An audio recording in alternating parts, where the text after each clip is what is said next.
Hey everybody. So today, back in the early days of this YouTube channel, I used to do a thing called drinking coffee and knowing things. And here in the past week, I have heard some really outlandish shit. If you notice from the thumbnail and from the title, Civil War, do you know? So everybody right now, not everybody, that's incorrect. Lots of people are just throwing around this term, we're headed for a civil war.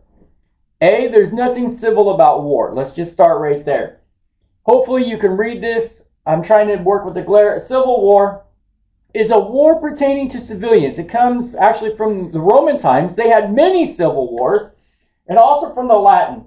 I am going to butcher this, but I'm going to try.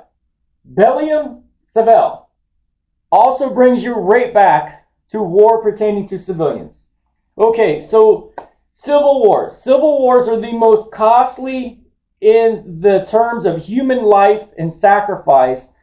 And U.S. history shows us this, with the highest casualties in a war the U.S. participated in was the Civil War, with current academic estimates of 750,000, or 750,000 U.S. casualties and deaths.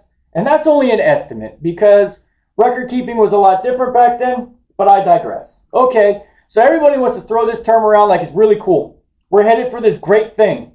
All right, so usually a civil war is to gain power of government or force change in a government policy.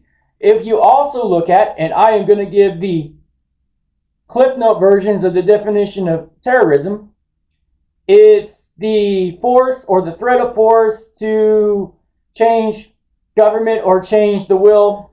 We get where this is going. We're not going to beat on that too much. Kind of fits into terrorism, right? Can. A revolution is insurgents aiming to overthrow the government. That's where it gets really weird, because now we've just used the word insurgents.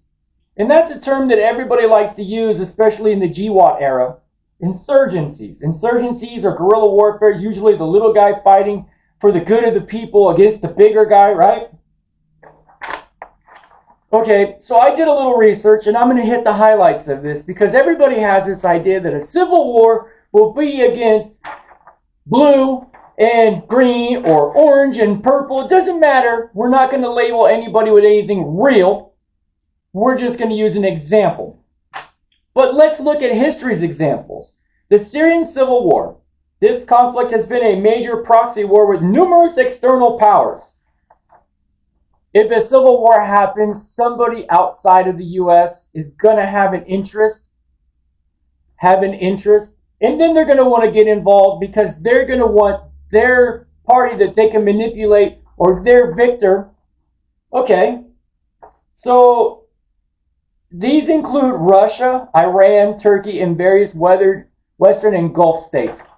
So civil wars through more modern history have not just been the people against the government.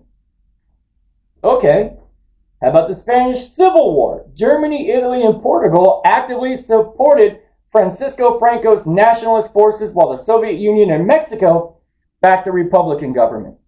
Cool. How about the Russian Civil War? Following the Bolshevik Revolution, several Allied powers, including the United Kingdom, Canada, Australia, and the United States, intervened in support of the anti-Bolshevik white forces.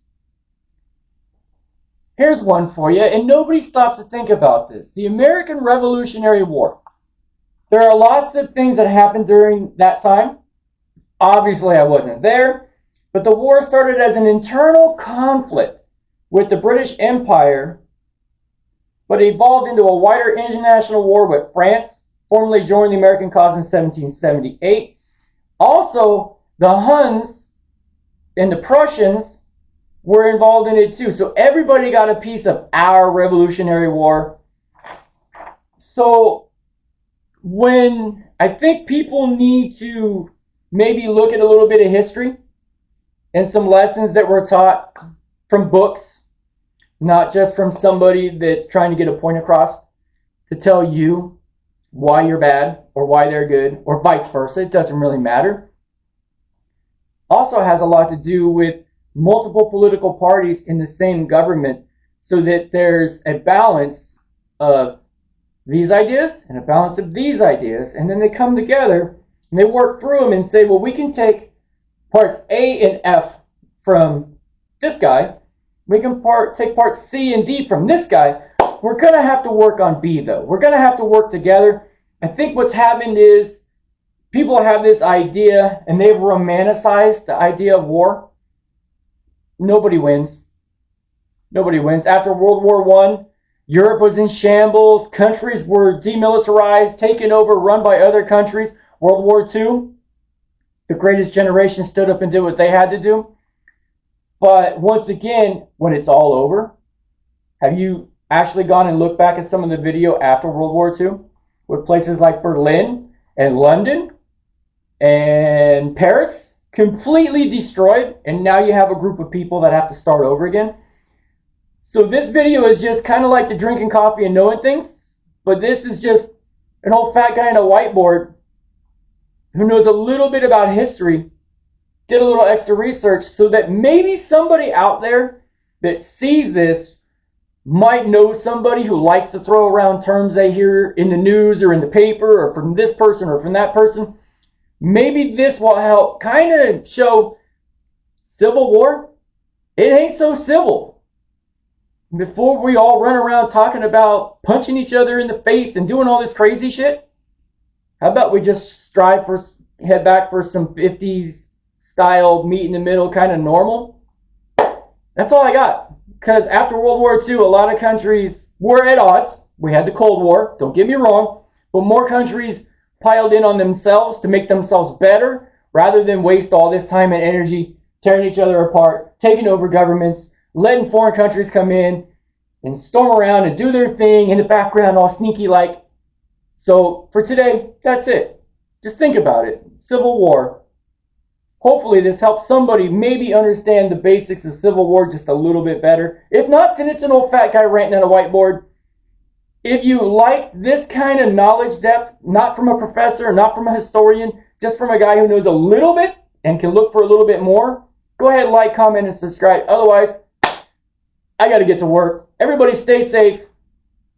Take a deep breath before you open your mouth. Think about the words that are about to come out. Not only how they affect somebody else, but how they could affect you later. That's it, everybody. Out.